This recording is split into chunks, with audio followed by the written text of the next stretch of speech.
At 7:42 a.m. on August 17, 1943, Technical Sergeant James McKenna crouched beneath the left wing of a P-38 Lightning at WWII Airfield in New Guinea, watching Lieutenant Robert Hayes strap into a cockpit that might become his coffin. Hayes was 23 years old, 6 combat missions, 0 kills. 18 Japanese Zeros were already airborne, hunting for the morning patrol. Hayes would be flying straight into them. McKenna had maintained P-38s for 8 months. He knew every rivet, every cable, every system. Twin-engine fighter, twin-boom design. Brutally fast in a straight line. Absolute beast at altitude. The P-38 could hit 414 miles per hour in level flight and cruise at 25,000 feet all day. It had range, it had firepower, it had 2 Allison engines that could bring a pilot home even if one got shot to pieces. But the P-38 had one fatal flaw that was killing American pilots every single day. It couldn't turn with a zero. The Mitsubishi A6M0 was lighter, more agile, built like a dragonfly. It could execute a full horizontal turn in half the time a P-38 needed. In a dogfight, that difference meant death. American doctrine was clear. Never turn with a zero. Never try to outmaneuver them. Use speed. Use altitude. Dive in. Shoot. Climb out. Hit and run. Don't get caught in a turning fight. Hayes had tried that doctrine 5 times. It hadn't worked. The Zeros were too smart. They baited American pilots into turns, cut inside their turning radius, got on their tail, shot them down. The 5th Air Force had lost 37 P-38s in the past 6 weeks. Most were shot down after being caught in turning engagements they couldn't escape. McKenna had watched too many pilots die, good men, kids really. They climbed into their P-38s with confidence and came back in boxes or didn't come back at all. The training manuals said the problem was pilot error. The instructors said these pilots weren't following doctrine. McKenna knew better. The problem wasn't the pilots, it was the control cables. The P-38's aileron control cables ran through the twin booms to the tail section, then forward through pulleys to the wing control surfaces. The cable system had slack. Not much, maybe 3/8 of an inch at full deflection. But that tiny bit of slack created a delay between stick movement and aileron response. At high speeds, cruising straight and level, it didn't matter. But at low speeds during hard turning maneuvers, that fraction of a second delay was the difference between rolling inside a Zero's turn and getting shot down. McKenna had mentioned this to the engineering officer 2 months ago. The officer said the cable tension was within specifications. Factory tolerances allowed for that slack. Changing it would void the aircraft warranty. Besides, no field mechanic had authorization to modify flight control systems. That required engineering approval from Lockheed. And Lockheed was 7,000 miles away in California. The first pilot McKenna lost to a Zero was Lieutenant David Chen. July 9, 1943. Chen had been in theater for 3 weeks. McKenna had worked on his aircraft every morning. They talked about California. Chen was from Sacramento. McKenna was from Long Beach. They'd both worked on cars before the war. Chen took off at 6:15 a.m. on a fighter sweep over Leh. He came back 2 hours later with 3 bullet holes in his left boom and a story about a Zero that had gotten inside his turn.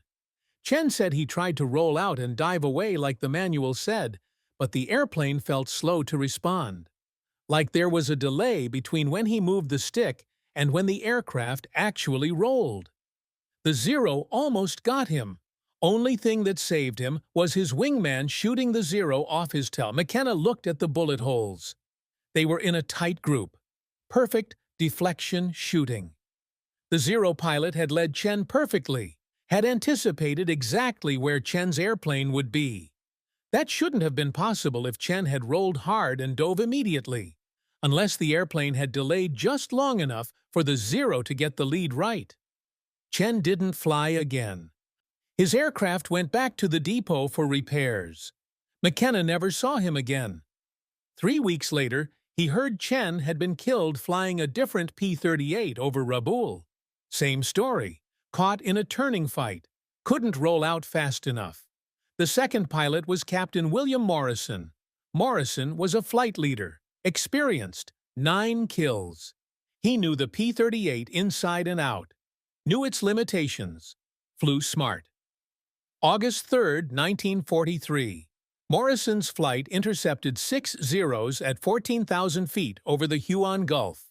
Morrison got 1 Zero on the first pass, came around for another run. 2 Zeros reversed on him. McKenna heard the radio traffic afterward.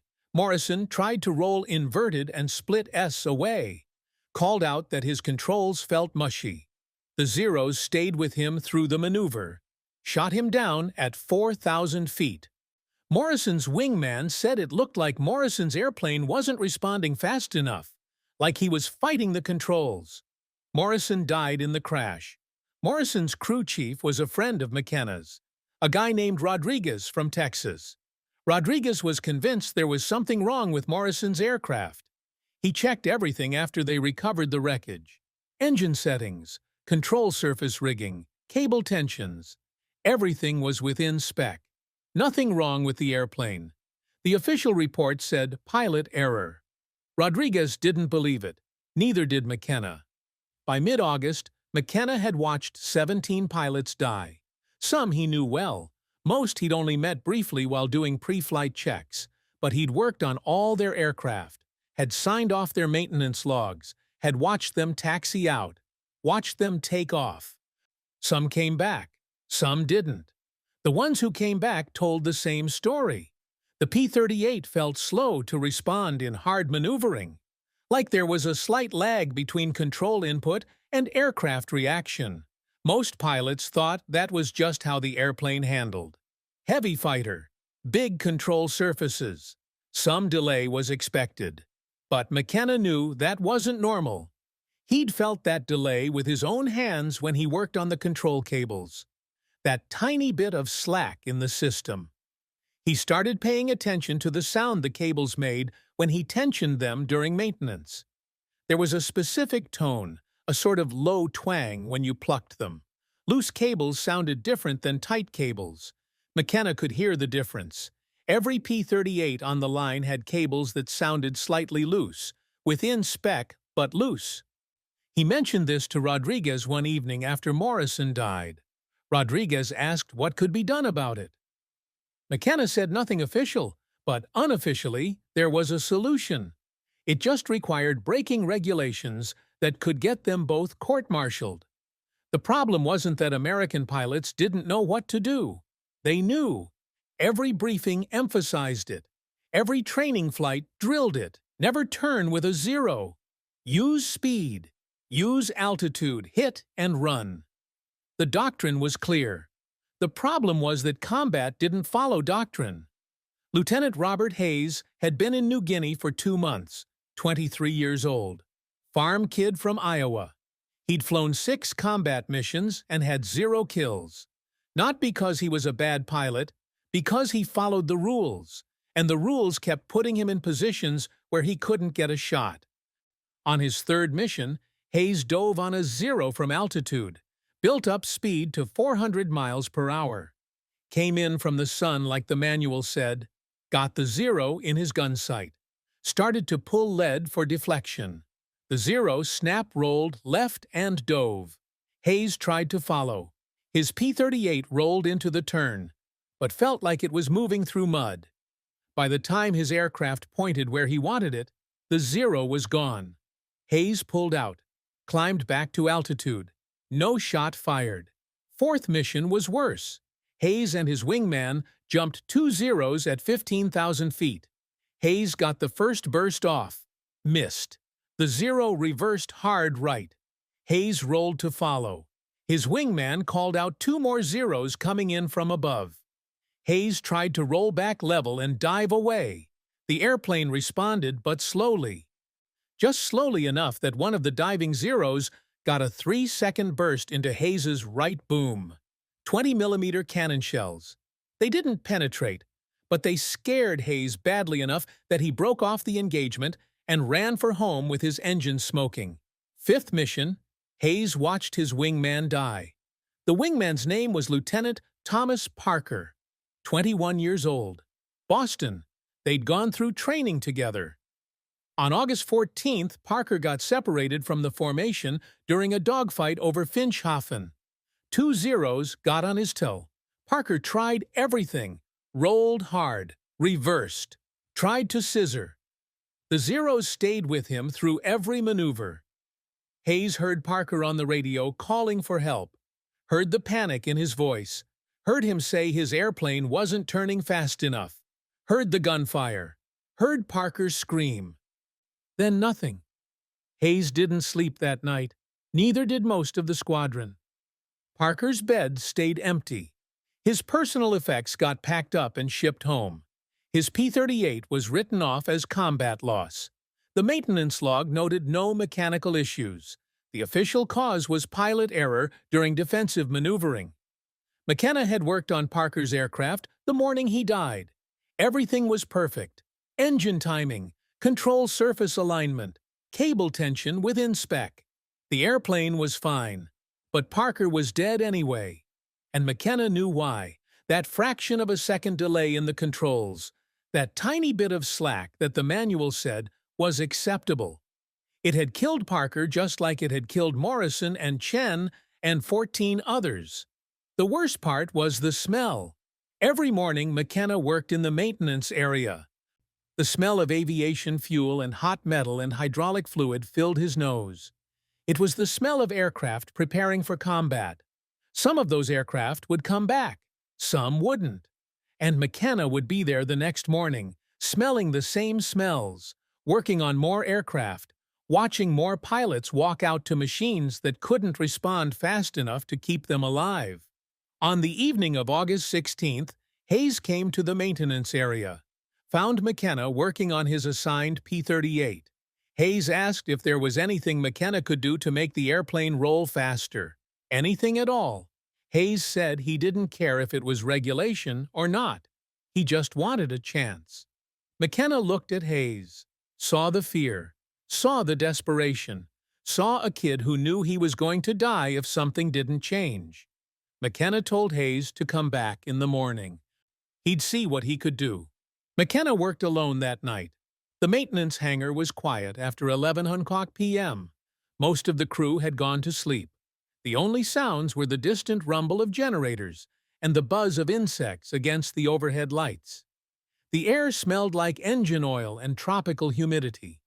He pulled the inspection panel off Hayes's P-38 left boom.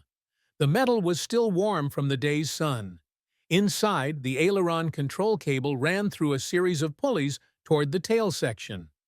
McKenna grabbed the cable with both hands and pulled. Felt the slack, maybe 3/8 of an inch of play before the tension caught. His hands were covered in grease and his fingers ached from a full day of maintenance work. But he could feel that slack clearly. It was wrong. He knew it was wrong. The piano wire came from a salvaged P-38 that had ground-looped 2 weeks earlier. The aircraft was scrap, but McKenna had pulled useful parts before it went to the depot, including a 6-inch piece of high-tensile piano wire from the rudder trim system. He'd kept it in his tool bag without really knowing why. Now he knew. He sat on the hangar floor with the wire and a pair of pliers, bent it into a Z shape. The wire was stiff, fought back against the pliers. His hands slipped twice, cut his thumb on the second try. The blood made the wire slippery. He wiped it on his coveralls and kept working. Took him 8 minutes to get the bend right. The Z-shape would act as an inline tensioner, would add just enough preload to the cable to eliminate the slack. Installing it was harder. The space inside the boom was tight. McKenna had to work with one hand while holding a flashlight with the other. The beam kept moving. Shadows jumped across the cable system. His shoulder wedged against the boom structure. The metal edge cut into his arm. He could feel sweat running down his back despite the night air. He disconnected the cable at the pulley junction. His fingers fumbled with the clevis pin. Dropped it. Heard it bounce somewhere in the boom. Spent 5 minutes feeling around in the dark until he found it. The whole time his heart was pounding.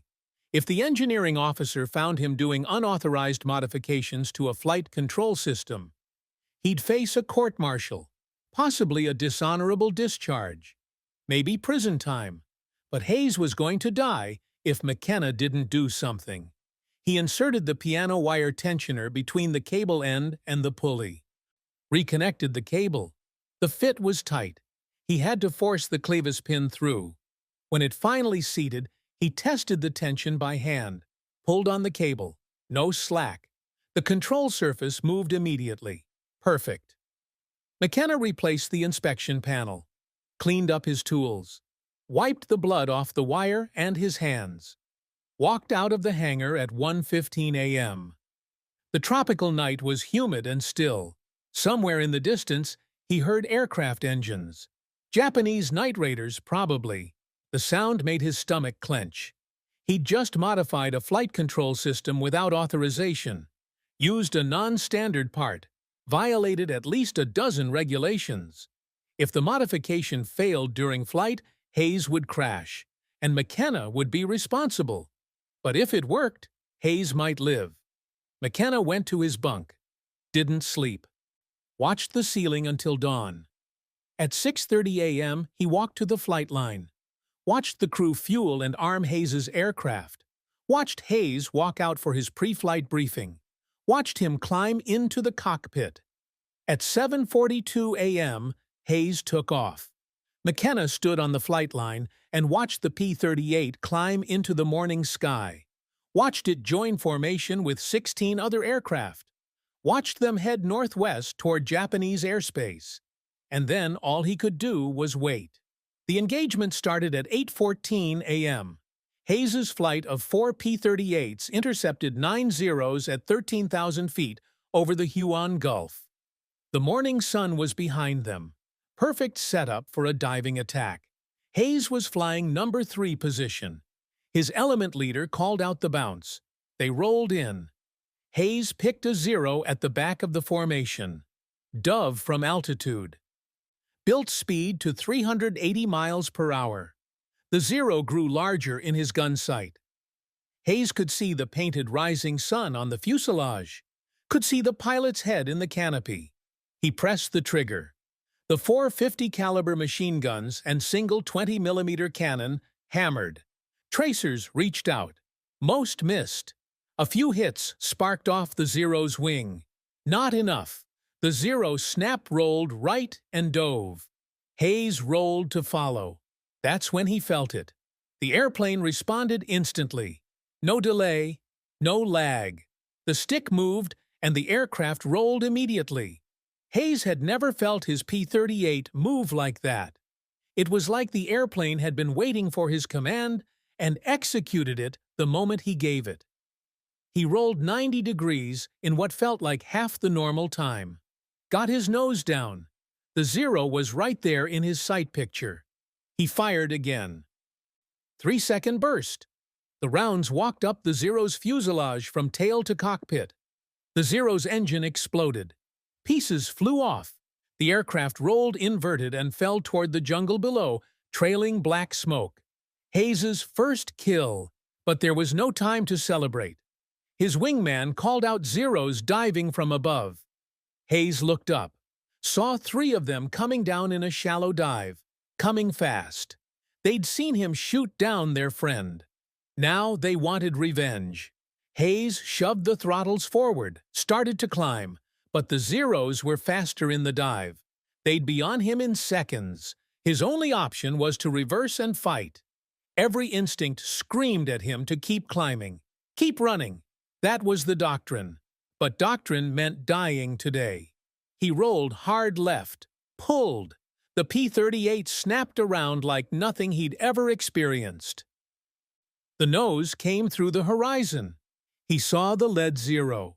It was turning to follow him, but hadn't expected Hayes to reverse that fast. The 0 was in a bad position, exposed. Hayes pulled lead, fired, hit the 0 in the left wing root. The wing folded. The Zero tumbled. 2 kills in 30 seconds. The other 2 Zeros tried to scissor with him, alternating turns to force an overshoot. Hayes stayed with them. Every time they reversed direction, his P-38 snapped into the turn instantly. No delay, no fighting the controls. The airplane did exactly what he wanted the moment he wanted it. It was like flying a different aircraft. Like someone had removed invisible weights from the control system. 1 Zero made a mistake, reversed too hard, bled too much speed. Hayes got inside his turn. Close range, maybe 200 feet. He fired. Couldn't miss. The Zero came apart. Pieces of aircraft fell past Hayes's canopy. He felt the P-38 shudder as debris hit his right boom. 3 kills. The 4th Zero ran. Hayes didn't chase. He was low on fuel and ammunition. He climbed back to altitude, reformed with what was left of his flight. They headed home. The entire engagement lasted 7 minutes. When Hayes landed at Doadura at 9:03 a.m., McKenna was waiting on the flight line. Hayes shut down the engines, climbed out of the cockpit. His hands were shaking. His flight suit was soaked with sweat. He walked straight to McKenna. Hayes said 2 words. It worked. McKenna felt something break loose in his chest. Relief? Disbelief. Something he couldn't name. Hayes was alive. The modification had held. The airplane had responded. They stood there for a moment.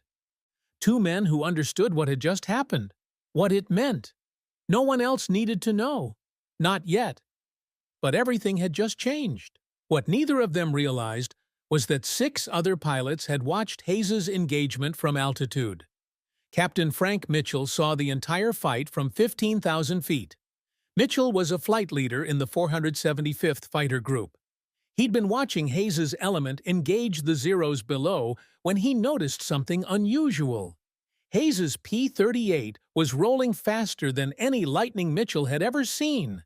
The aircraft snapped through maneuvers like it weighed half what it should. Mitchell knew every pilot in the theater, knew their skill levels.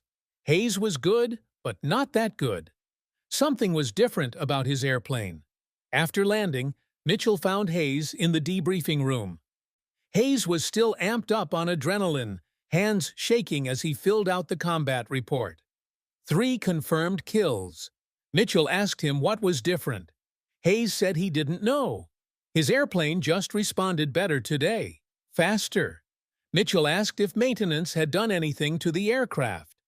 Hayes said he should talk to Technical Sergeant McKenna. Mitchell found McKenna in the maintenance area 2 hours later. McKenna was working on a different P-38. His hands were black with grease.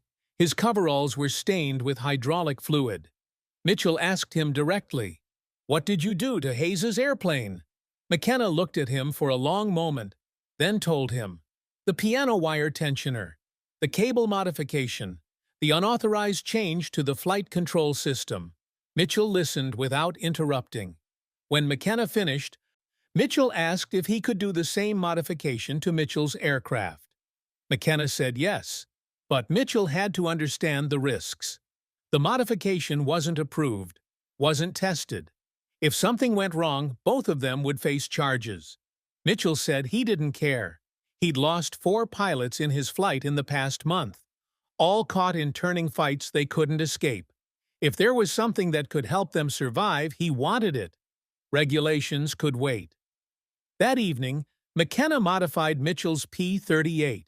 Same piano wire tensioner. Same installation method. Mitchell flew it the next morning, came back raving about the improvement. The airplane rolled like a fighter instead of a truck, he told his wingman. The wingman told McKenna he wanted the modification too. By August 20th, McKenna had modified 9 aircraft. Word spread through the squadron. Pilots started asking their crew chiefs if they'd heard about the cable modification. Some crew chiefs refused, said it was against regulations. Others were willing to try. McKenna showed them how. Cut the piano wire, bend it into a Z shape, install it as an inline tensioner. Takes 8 minutes. Changes everything. The modifications spread pilot to pilot. Mechanic to mechanic. No official documentation. No engineering approval. Just whispered conversations in the ready room and maintenance area. Hayes shot down 2 more Zeros on August 22nd, using the modified controls. Mitchell got 3 on August 25th. By September, kill ratios in the 475th Fighter Group had flipped from 2-to-1 against to 3-to-1 in favor. Morale transformed. Pilots stopped treating missions like suicide runs. Started hunting Zeros instead of running from them. Japanese intelligence reports noted the change. American P-38s were rolling faster. Standard evasion tactics were failing. Pilots were dying. Nobody on the American side said anything official. Engineering inspections found cable tensions within specification. Nothing unusual. Nothing modified. The officers suspected nothing. But every night, in hangars across New Guinea, mechanics worked by flashlight, bending piano wire, installing tensioners, one man at a time, one airplane at a time. Saving lives, the rule book said, couldn't be saved. Lockheed engineers discovered the modification in October 1943. A factory representative was conducting routine inspections at Port Moresby when he noticed something unusual in the aileron control system of a P-38 from the 475th Fighter Group.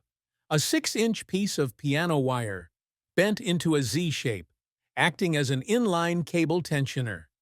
He found the same modification in 17 other aircraft. The engineer tested the cable tension, measured the response time, flew one of the modified aircraft himself. 2 weeks later, Lockheed issued Technical Order 1WWII. All P-38s in theater were to have their aileron control cables retensioned to eliminate slack. New aircraft would incorporate the change at the factory. The official memo credited field observations and engineering analysis. No mention of McKenna. No mention of piano wire bent by flashlight in a New Guinea hangar. The modification that saved hundreds of lives was quietly absorbed into the aircraft's official specifications. McKenna never filed a report, never claimed credit, never told anyone outside his squadron what he'd done. Robert Hayes survived the war. 23 confirmed kills.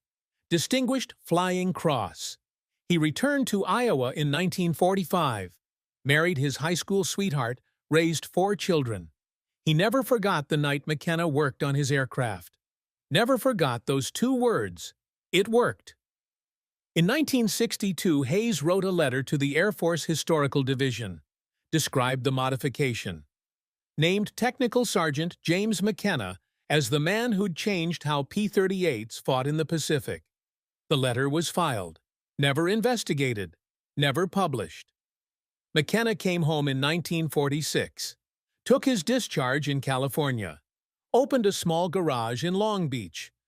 He worked on cars, fixed engines, didn't talk much about the war. Sometimes pilots would come through, men who'd flown P-38s in the Pacific. They'd recognize his name, thank him quietly. McKenna would nod, change the subject, get back to work. He died in 1987, 68 years old. Heart attack while working under a Chevy. The obituary said he was a mechanic, Army Air Force veteran, survived by 2 daughters.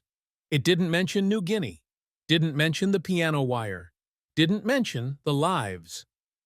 In 1994, a military historian named Dr. Sarah Chen was researching P-38 modifications in the Pacific Theater.